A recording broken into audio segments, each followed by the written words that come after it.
ஆவே மரியா, மரியே வாழ்க. அன்பார்ந்தவர்களே, உங்கள் அனைவருக்கும் என்னுடைய வணக்கம். மரியா வால்டோட்டா அவர்கள் எழுதிய புத்தகம் கடவுள் மனிதன் காவியம், the poem of man God.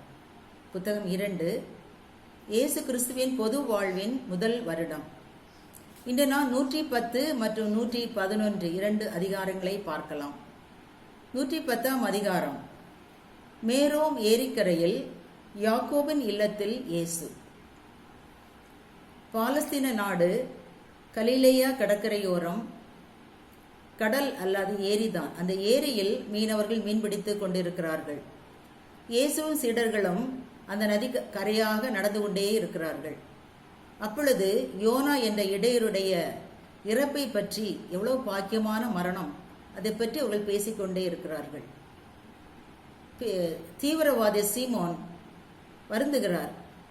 யோனாவை நான் முன்கூட்டியே விடுவித்திருக்கலாமே, இவ்வளவு கஷ்டங்களை அவன் கஷ்டங்கள், நிந்தைகள், அடி உதைகள்லாம் அவன் பட்டிருக்க மாட்டானே, டோரஸிடமிருந்து அவனை அப்போதே விடுவித்திருக்க வேண்டும் என்று வருந்துகிறான். இயேசு அவரிடம், நீ வருந்தாதே, அவன் இப்பொழுது மோட்சத்தில் மகிழ்ச்சியாக இருக்கிறான். அவனை விடுவித்தது யார் என்பது அவன் அறிந்து கொண்டான். அவன் உன்னை ஆசீர்வதித்துக் கொண்டிருக்கிறான் சீமோன் என அவருக்கு ஆறுதல் சொல்லுகிறார். பேதுரு, இயேசுவை நீ டோரஸை நிந்தித்தீர் அல்லவா, சபித்தீர் அல்லவா, அவனுக்கு ஏதாவது தீங்கு நேரிடுமா? இயேசு அவனிடம் மறுமொழியாக, அதை பரமபிதாவிடம் ஒப்படைத்து விட்டேன், அவர் பார்த்து கொள்வார். பேசிக்கொண்டிருக்கும் பொழுது நல்ல மழை பெய்கிறது. ஐயோ, நாம் நல்ல மழை பெய்கிறது, நாம் இப்பொழுது எங்கே போவோம்? கடவுளின் நாமத்தினால் நமக்கு ஒரு பாதுகாப்பான இடம் கிடைக்கும். அன்று யோனாவை கூட்டி வரும்பொழுது ரோமை படை வீரர்களுடைய வாகனம் கிடைத்தது அல்லவா, அதே போன்று இன்று நமக்கு ஒரு வீடு கிடைக்கும் என்று பேசிக்கொண்டே வருகிறார்கள். அங்கே ஒரு பெண்மணி ஆடுகளை மேய்த்து கொண்டிருக்கிறாள். அவளும் மழைக்காக ஒதுங்குவதற்காக விரைவாக செல்லுகிறாள். சீடர்கள் அவளிடம் சென்று, நாங்கள் தங்குவதற்கு இங்கு ஏதாவது வீடு கிடைக்குமா? அவள், என்னுடைய எஜமானர் பேர் யாக்கோபு, அவருடைய வீடு அதோ இருக்கிறது, நீங்கள் அங்கே சென்று, அவர் தனியாகத்தான் இருக்கிறார், அவர் நிச்சயமாக உங்களுக்கு தங்குவதற்கு இடம் தருவார் என இயேசுவும் சீடர்கள் அந்த வீட்டிற்கு சென்று, உங்களுக்கு சமாதானம், அவரும் உங்களுக்கு அந்த சமாதானம் என்ன கூற எல்லோரும் உள்ளே செல்லுகிறார்கள். அந்த முதியவர் யாக்கோபு இயேசுவை கண்டுகொள்ளுகிறார். நீர் நாசரேத்தூர் இயேசு தானே, மெஸ்ஸியா தானே, உள்ளே வாருங்கள் என்று வரவேற்கிறார். எல்லோரும் உள்ளே அமர்ந்து இருக்கிறார்கள்.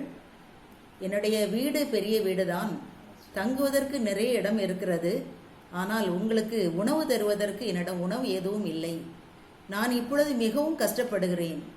என்னுடைய மனைவி லீயாள், அவள் இறந்து விட்டாள். அவள் இருக்கும் வரை நல்ல ஆசீர்வாதமாக இருந்த வீடு இப்பொழுது ஆசீர்வாதத்தை இழந்து கஷ்டப்படுகிறேன். நிலத்தில் விளைச்சல் இல்லை, ஆடு மாடுகளும் இறந்து விட்டது, உணவும் இல்லை. நான் உணவுக்கே மிகவும் கஷ்டப்படுகிறேன். இதோ என்னுடைய கலப்பை, இந்த ஒரு கலப்பை தான் என்னிடம் இருந்தது, அதுவும் உடைந்து விட்டது. இதை சரி செய்வதற்கு ஆட்களும் இல்லை. இயேசு அவரிடம், அந்த கலப்பை என்னிடம் கொடும், நான் ஒரு தச்சன் தான், எனக்கு எப்படி சரி செய்ய வேண்டும் என்பது தெரியும் என்று அந்த கலப்பையை வாங்கி அதை சரி செய்து கொடுக்கிறார்.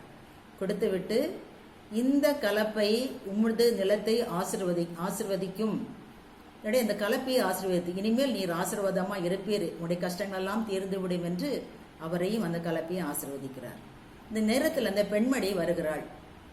அவள் அப்பத்துண்டுகளும் உலர்ந்த ஆப்பிள் பழம், பால் கட்டி, பால் இவைகளெல்லாம் கொண்டு வந்து அவர்களுக்கு கொடுக்க, அந்த முதியவர் எப்பொழுதும், நான் தான் அப்பத்தை முதல் கடவுளுக்கு ஒப்பு கொடுத்து அதன் பின்னால் நாங்கள் உண்போம், இன்று நீர் இந்த அப்பத்தை கடவுளுக்கு ஒப்பு கொடும் என இயேசுவிடம் கொடுக்க, இயேசு பாடல் பாடி ஜெபித்த பின் அப்பத்தை கடவுளுக்கு ஒப்பு கொடுத்து அதன் பின்பு பிட்டு எல்லோருக்கும் கொடுக்கிறார்கள். இரவு எல்லோரும் அங்கே இருந்து ஓய்வெடுக்கிறார்கள். இத்துடன் இந்த 110வது அதிகாரம் நிறைவு பெற்றது. 111ஆம் அதிகாரம், யோர்தான் நதிக்கு அப்பால் உள்ள ஜெரிகோவிற்கு இயேசு செல்லுகிறார். இவர்கள் எல்லோரும் யோர்தான் நதிக்கரையில் வந்து திருமுழுக்கு யோவானை தேடுகிறார்கள். திருமுழுக்கு கொடுக்கக்கூடிய அந்த பகுதியில் சென்று விசாரிக்கிறார்கள். ஆனால் அவர் அங்கு இல்லை. அங்கு ஒரு படகோட்டி, அவர் பேர் சாலமோன். அவர், நீங்கள் திருமுழுக்கு யோவானை தேடி வந்தீர்களா? அவர் இப்பொழுது இங்கு இல்லை. யூதர்களுக்கு பயந்து அவர் சமாரியர்கள் வாழக்கூடிய பகுதியில் சென்றிருக்கிறார். இங்கு திருமுழுக்கு பெற வருவர்கள் எல்லோரையும் நான் தான் இந்த பரிசல் ஏற்றிக்கொண்டு அக்கறைக்கு செல்வேன். திருமுழுக்கு பெற்று முடிந்தவன் அவர்களை மீண்டும் திரும்ப இங்கே கொண்டு வந்து விடுவேன். அவர்களிடம் நான் எந்த பணமும் வாங்குவதில்லை. நானும் வேத பிரமாணத்தின் மகன்தான். இந்த பணியை நான் செய்து வருகிறேன் என பெருமையாக சொல்லுகிறார். இயேசு அவனை ஆசிர்வதிக்கிறார். நீங்கள் இப்போது எங்கே செல்ல வேண்டும்? நாங்கள் ஜெரிகோவுக்கு செல்ல வேண்டும். அதன் பின்னர் எருசலேமுக்கு செல்வோம். எருசலேமுக்கா? நீங்கள் ஏன் இப்போது அங்கு செல்லுகிறீர்கள்? உங்கள் பரிசேயர்கள் எல்லாம் உங்கள் மீது கோபமாக இருக்கிறார்களே. நீங்கள் அங்கு சென்றால் அவர்கள் உங்களை தாக்குவார்கள் என வருத்தத்தோடு அவன் சொல்லுகிறான். பேதுருக்கு பயம் வந்துவிட்டது. இயேசுவே, நாம் கொஞ்சம் பேர் தான் இருக்கிறோம். நாம் இப்பொழுது அங்கு சென்றால் அவர்கள் நம்மை தாக்கினால் உம்மை பாதுகாக்க முடியாது என வருத்தப்படுகிறார். இயேசு அவரிடம், இப்பொழுது அவர்களால் என்னை எதுவுமே செய்ய முடியாது. காலம் வரும். நான் இன்னும் நிறைய பணிகளை செய்ய வேண்டி இருக்கிறது. நான் பல கஷ்டங்கள், நிந்தைகள், அவமானங்களை எல்லாம் பட வேண்டும்.